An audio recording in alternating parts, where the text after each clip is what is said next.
Hello guys, good morning यार, good morning, good evening. तो कैसे हैं आप लोग? आज हमारे 75 आर्टी चैलेंज का 34th डे है, 34वां दिन। और आज हमारा 34th नंबर का लेक्चर होगा ऑफ ट्रिग्नोमेट्री। हम जो 1 से स्टार्ट किया था ट्रिग्नोमेट्री अपन आ चुके हैं। ट्रिग्नोमेट्री से पहले लेक्चर हो रखे हैं। ट्रिग्नोमेट्री बहुत इंपॉर्टेंट पार्ट है, तो बहुत जरूरी है कि आप जो है ये लेक्चर देखने से पहले ट्रिगो के पहले जो लेक्चर हो रखे हैं वो आपको पता होने चाहिए। उसमें सारे इंपॉर्टेंट फॉर्मूलाज बताए हुए हैं, ट्रिग्नोमेट्री की वैल्यूज बताई हुई है, ट्रिग्नोमेट्रिक एंगल रेशियोज के, ठीक है। तो उसी के आगे आज जो है हम एक्सरसाइज 8.1 और 8.2 के सवाल करने वाले हैं आज के दिन, ठीक है। जो भी ऐसे सवाल है जो ट्रिग्नोमेट्री में आते हैं ना, 8.1 से 8.2 से आने वाले सवाल जो बोर्ड एग्जाम में पूछने जाने के चांसेस बहुत है, तो वो सवाल अपन आज के दिन कवर करने वाले हैं, ठीक है। ट्रिग्नोमेट्री के मैंने वो चीजें बताई थी, फॉर्मूले याद है, रेसिप्रोकल फॉर्मूले बताए थे, सारे फॉर्मूले याद रखना, भूलना मत एक भी चीज। फॉर्मूलों की एक लिस्ट ट्रिग्नोमेट्री के अंदर स्पेशली करना है ना, एक पेपर फाड़ के पेपर के अंदर लिख देना फॉर्मूला है ना, और वो सारे रेसिप्रोकल फॉर्मूले, फिर ट्रिग्नोमेट्रिक चार्ट वाला जो वैल्यू आता है टेबल, वो टेबल बना लेना, उसमें चार्ट बना लेना, ठीक है। और उसके बाद आप ये चीजें सॉल्व करने बैठो, आपको बहुत मजा आएगा ना, समझ में आएंगे आपको सारी चीजें, ठीक है। चलो स्टार्ट करते हैं अपन। तो आज का हमारा पहला सवाल रहेगा, पहला सवाल, ठीक है। हमें गिवन है कि एक PQR एक राइट एंगल ट्रायंगल है। हमारे पास एक ट्रायंगल है PQR। तो लेट्स से कि हमने एक राइट एंगल ट्रायंगल बना दिया। अब इस ट्रायंगल के अंदर हमें क्या क्या गिवन है? राइट एंगल एट Q, मतलब यहाँ पे राइट एंगल बना है, ठीक है, ये भी सही है। आप एक को P कह दीजिए, है ना, और इसको Q, और ये आ जाएगा आपका R। इंफॉर्मेशन आपको गिवन है कि PR प्लस QR, है ना, PR, ये प्यार नहीं है, ये PR है। PR plus QR is equal to 25 centimetre and PQ is equal to 5 centimetre. आपको PQ की भी लंबाई दे रखी है, भैया PQ इज इक्वल टू है 5 सेंटीमीटर। तो हमें क्या बताना है सर? हमें बताना determine the value of sine P, cos P, tan P। आपको बताना है, आप बताएं साइन P क्या होगा, है ना, आप बताइए कि cos P क्या होगा, फिर आप बताइए कि tan P क्या होगा, ये सब हमें बताना है। डन। अब इन चीजों को बताने के लिए पहले तो आपको इसके साइड्स पता होने चाहिए ना, तभी तो आप रेशियो निकाल पाओगे। तो साइड्स नहीं पता है, वो निकालेंगे हम through Pythagoras theorem. Pythagoras theorem याद है, वो बुढ़ऊ चचा का थ्योरम आता है ना, एक पाइथागोरस आपने सुना होगा ना, उसका बहुत ही फेमस थ्योरम है, हाइपोटेन्यूस का square is equal to perpendicular का स्क्वायर प्लस बेस का स्क्वायर। वो तो हमें पता होना चाहिए, पूरे बचपन घिसा है अपन ने उन चीजों को, ठीक है। तो देखो आप क्या करो, PQ जो आपको लेंथ सीधा सीधा दिया उसको यहाँ रख दो, PQ is equal to 5 centimetre, हो गया काम। आगे अगर दिया है कि PR plus QR is equal to 25, तो आपको क्या करना है, इसमें एक को आप सब्जेक्ट बना लो, किसको? हाइपोटेन्यूस को। हाइपोटेन्यूस क्या है? PR, मतलब PR को मुझे सब्जेक्ट बनाना है। सब्जेक्ट मतलब क्या होता है कि आप इसकी वैल्यू निकाल लो इसमें से।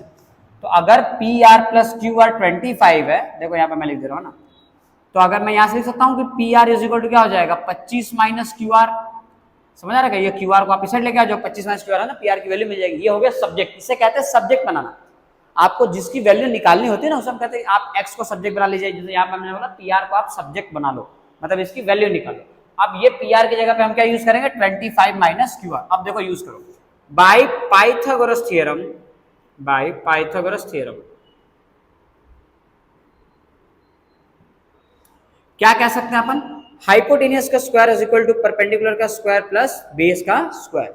हाइपोटेन्यूस कितना है हमारे पास? हाइपोटेन्यूस है PR, रख दो यहाँ पे, और PR की वैल्यू हम ये रखेंगे, ध्यान रखना ना, PR का square is equal to perpendicular कितना है? PQ, है ना, तो यहाँ पर रख दिया PQ का स्क्वायर, प्लस बेस कितना है? QR, यहाँ रख दो QR का स्क्वायर।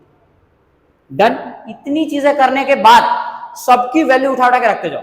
जैसे PR की जगह पर क्या रखा है? 25 माइनस QR रख देते हैं अपन यहाँ पे, तो ये हो जाएगा 25 माइनस QR और इसका square is equal to PQ तो दिया हुआ है 5, तो PQ की जगह पर 5 रख दूंगा भैया, 5 का स्क्वायर कर देंगे अपन, और QR को रख दो QR, इसमें कोई छेड़खानी नहीं करनी है। अब इसको आप सॉल्व करो, देखो ये A माइनस B का होल स्क्वायर बन रहा है। अब इसे खोल दो, एक्सपैंड, है ना, एक्सपैंड जब आप करेंगे A square B square minus 2AB आ जाएगा ना, तो A स्क्वायर यानी 25 का स्क्वायर कितना हो जाएगा? 625, प्लस B स्क्वायर यानी क्या हो जाएगा? QR का स्क्वायर, और माइनस 2AB, तो 2 इंटू 25 50, और 50 इंटू QR कितना हो जाएगा? 50 QR इज इक्वल टू 5 का square is 25 plus QR square is QR का स्क्वायर। इतना करते ही आपको आंसर नजर आ जाएगा। देखो QR स्क्वायर से QR स्क्वायर कट जाएगा, और क्या करना आपको? ये 50 QR को आप इस साइड लेके आ जाओ, माइनस से क्या हो जाएगा? प्लस में, और 25 का आप इस साइड लेके आओ। देखो आपका काम हो क्या बचा यहाँ पे 625, ये 25 इधर क्या हो जाएगा -25 इज इक्वल टू में -50 इधर क्या हो जाएगा +50 QR। अब आपका सारा काम बन गया। देखो 625 में से 25 गया बचेगा 600 इज इक्वल टू 50 QR। 0 से 0 काट दीजिए और 5 12 60, ये आ गया आपका 12। यानी QR की जो वैल्यू है QR इज इक्वल टू 12 आ गया। QR इज इक्वल टू 12 आ जाएगा। अब ये 12 आप यहां रख देंगे तो PR की वैल्यू मिल जाएगी। PR is equal to 25 minus 12, तो PR इज इक्वल टू 13। यानी ये लेंथ आपकी 13 आ गई और ये लेंथ आपकी 12 आ गई। सारे आपने साइड्स निकाल लिए। अब जो निकालना है देखो ध्यान से, क्या निकालना है साइन P। साइन थीटा क्या होता है भैया जी, होता है परपेंडिकुलर बाय हाइपोटेनियस। अब एंगल P के हिसाब से अगर यहां से देखा जाए तो ये वाला जो एंगल है सामने वाली साइड, इसे कहेंगे परपेंडिकुलर। तो इसके लिए परपेंडिकुलर कितना हो गया 12 और हाइपोटेनस कितना आ जाएगा 13, तो 12/13 पहले वाले का आंसर आ गया। cos P, एंगल P के हिसाब से ये हो गया आपका परपेंडिकुलर, तो बेस क्या हो जाएगा ये 5, तो इसका बेस है ना, बेस बाय हाइपोटेनस होता है ये, तो बेस आपको देना है 5 और हाइपोटेनस तो आ जाएगा 13। अब tan P कैसे निकालेंगे, tan P क्या होता है परपेंडिकुलर बाय बेस। परपेंडिकुलर 5 है, नहीं इसके हिसाब से P के अकॉर्डिंग देखो ये होगा परपेंडिकुलर 12 और बेस हो जाएगा ये, तो 12/5 इसका आंसर आ जाएगा। Sine P, cos P, tan P हमने निकाल लिया। इस टाइप का जो सवाल है उसके आने के चांसेस हैं कि वो आपके एग्जाम में आपको देखने के लिए मिले। ठीक है सर। अब अगला सवाल देखते हैं। ठीक है, अगला सवाल ध्यान से, ये एक एमसीक्यू जो मैंने आपको कल बताया था ना, ट्रू फॉल्स में सवाल पूछा जाता है ना कि साइन है ना, साइन थीटा की वैल्यू इंक्रीज होती है जैसे जैसे एंगल इंक्रीज होगा, और कॉस थीटा अपोजिट होता है, कॉस थीटा की वैल्यू कम होती है अगर एंगल इंक्रीज होता है। तो ये बात ध्यान रखना आप बिल्कुल, है ना, काम आएगी आपको। अब देखिए इसके अलावा नेक्स्ट सवाल जो आपके लिए बहुत बहुत बहुत इंपॉर्टेंट हो जाएगा, वो इस टाइप का सवाल आपको दिया जाए। इफ साइन ए की वैल्यू आपको दे देंगे, sine a minus B is equal to दे देंगे 1/2, और आपको बता देंगे कि cos a प्लस बी की जो वैल्यू है वो आ रही है 1/2, और आपको सारे कंडीशन दिए गए कि आपका जो a प्लस बी है वो 0 से लेके 90 डिग्री के बीच में आ रहा है। ठीक है, डन, ये बता देंगे आपको। और ये भी आपको बता दिया गया कि a जो है वो ग्रेटर देन b है, a जो है b से बड़ा है। अब आपको a और b की वैल्यूज बतानी है। देखो इस टाइप के सवाल भी आते हैं, क्या करना है आप खाली इतना याद रखिए कि साइन में कौन से एंगल की वैल्यू 1/2 आती है। साइन 30 1/2 होता है, अगर याद हो तो, मतलब कहीं ना कहीं ये चीज 30 लिखा तभी तो ये 1/2 आ रहा है। मतलब यहां से हम कह सकते हैं ना, साइन a माइनस बी, इसको क्या कर दो आप साइन 30 कर दो, आप ऐसा कर दो। ठीक, तो देखो आपको दिख रहा है a माइनस बी की वैल्यू साइन 30 मिल जाएगी, तो यहां से लिखेंगे a minus B is equal to 30 degree, पहला का। दूसरा कॉस में देखो, कॉस में कौन सा एंगल 1/2 होता है, आप यहाँ पे लिख सकते हो कि cos a plus B is equal to, भैया 1/2 कब आता है cos 60 जब हो, है ना, cos 60, तो यहां लिख देंगे अपन cos 60, मतलब a प्लस बी जो कंपेयर करोगे तो a प्लस बी की वैल्यू 60 आ रही है, तो यहाँ वो भी लिख देंगे अपन कि a plus B is equal to 60। अब दोनों को आप ऐड कर दें, ऐड करते ही आपको a और b की वैल्यू मिल जाएगी। क्या करना है, माइनस बी से प्लस बी कट जाएगा, a प्लस ए हो गया आपका 2a और 60 प्लस 30 आ गया 90, 2 से 90 कट गया, a की वैल्यू आ गई 45 डिग्री। मतलब एंगल है जो है 45 डिग्री का है। अब a आ गया तो b भी निकल जाएगा, कैसे, क्योंकि 45 में से क्या माइनस में 30 आएगा ना 15, तो एंगल भी आपका 15 डिग्री आ गया। a और b आप दोनों ऐसे निकाल देंगे। ऐसा ही एक सवाल मैं आपको देता हूँ, अब आपको होमवर्क में करना। होमवर्क मतलब क्या, आप कमेंट सेक्शन में मुझे बताएं कि सर जी इसका आंसर ई आएगा। देखो सवाल यह है कि अगर, है ना, tan a प्लस बी की वैल्यू आपको गिवन है, tan a plus B is equal to √3, clear, और आपको दिया हुआ है कि tan a माइनस बी की जो वैल्यू है, tan a माइनस बी की जो वैल्यू है वो आ रही है 1/√3, और सारी ये कंडीशन ना कि a प्लस बी 0 से 90 के बीच में है और a जो है वो b से बड़ा है। तो आप बताएं कि इस वाले क्वेश्चन के अंदर a और b की वैल्यू क्या आएगी, a और b की वैल्यू क्या आएगी, ये चीज आपको बताना है। ये वाला क्वेश्चन आपका होमवर्क रहेगा, ठीक है, कमेंट करके मुझे बताना क्या आ रहा है आपका आंसर। ठीक है, चलो अब बढ़ते हैं अपन नेक्स्ट क्वेश्चन की तरफ। अगला सवाल जो हमारे लिए बहुत इंपॉर्टेंट है, एमसीक्यूज, जो आपको एमसीक्यूज दिए वो एमसीक्यूज देखो बताता हूं। एक ये वाला एमसीक्यू बहुत इंपॉर्टेंट है आपकी एनसीईआरटी का, ये 2 tan 30 डिग्री अपॉन में 1 + tan² 30, अब ये हालांकि एक तो फॉर्मूला होता है, बट 10th में ये फॉर्मूला आपने देखा नहीं है, तो आपको इसे सॉल्व करना होगा। आप इसे सॉल्व करें, देखो जब आप सॉल्व करोगे तो 2 इंटू टेन थर्टी कितना होता है 1/√3 और 1 प्लस टेन स्क्वायर 30 यानी 30 है ना, 1 ये टेन 30 की जो वैल्यू है उसका स्क्वायर, टेन 30 क्या होता है 1/√3 यानी इसका स्क्वायर का, तो 1/√3 का स्क्वायर। अब यहाँ पे क्या आएगा, ये आपने 2 इंटू है ना मल्टीप्लाई करोगे तो क्या हो जाएगा 2/√3, डन, 2/√3 और नीचे क्या आ रहा है 1 प्लस 1 का स्क्वायर तो 1 और √3 का स्क्वायर कितना आ जाएगा 3। इन्हें फर्दर जब सिंप्लीफाई करेंगे अपन, ठीक है, फर्दर सिंप्लीफिकेशन पे आपको मिलेगा 3 है ना, ये एल्सियम 3 + 1 कितना हो जाएगा 4, ये आ रहा है आपका 2/√3 और नीचे कितना आ जाएगा 3 + 1 4, 4/3, ऊपर नीचे मल्टीप्लाई कर दे आप, है ना, दिख रहा है, सबसे नीचे वाला सबसे ऊपर, नीचे वाला इस साइड, तो ये क्या हो जाएगा आपका 2 × 3 6 और नीचे आपको क्या मिलेगा, एक काम करो लिख दो 2 × 3 ही ले लेना और नीचे हो जाएगा 4 × √3। अब देखो कैसे काम आसान हो जाएगा, बड़े ही आसानी से आपको इससे कर देना है 2 और एक √3 से ये वाला 3 कट के क्या हो जाएगा √3, तो क्या बचा √3/2, इसकी वैल्यू आ रही है √3/2। अब सीधी सीधी बात यह है कि √3/2 आपके ऑप्शन में नहीं है, यहाँ पे आपको ऑप्शन दिया है साइन कॉस के टर्म्स में, तो आपको ऐसा ऑप्शन सेलेक्ट करना है जिसकी वैल्यू √3/2 आती है, मतलब साइन 60 आपको सेलेक्ट करना है। ऑप्शन देखो साइन 60 ऑप्शन नंबर ए है, मतलब ऑप्शन ए इसका करेक्ट आंसर हो जाएगा। ऐसे ही आपको सवाल इसमें आएंगे, एक ये सवाल आएगा है ना, 1 - tan² 45 में 1 + tan² 45। अब इसका क्या करना है सर, इसका क्या करना है, अब देखो इसका आंसर बड़ा आसान है, 1 की जगह पर 1 और tan 45 कितना होता है 1 का स्क्वायर है ना, अपॉन में 1 + 1 का स्क्वायर। अब सीधी बात है कि 1 का स्क्वायर कितना होता है 1, तो 1 - 1 क्या हो गया 0 और नीचे क्या आएगा फर्क नहीं पड़ता, ऊपर 0 आ गया ना, 0 में एनी लफड़ा इज इक्वल टू 0, 0 के नीचे कुछ भी अल्तु फलतु जलतु कुछ भी आ जाए आपका आंसर 0 ही आएगा, कंफर्म है नहीं बात, तो 0 अगर आ गया तो नीचे क्या है उसका मतलब ही नहीं, अपने को आंसर डायरेक्टली 0 टिक कर दो है ना।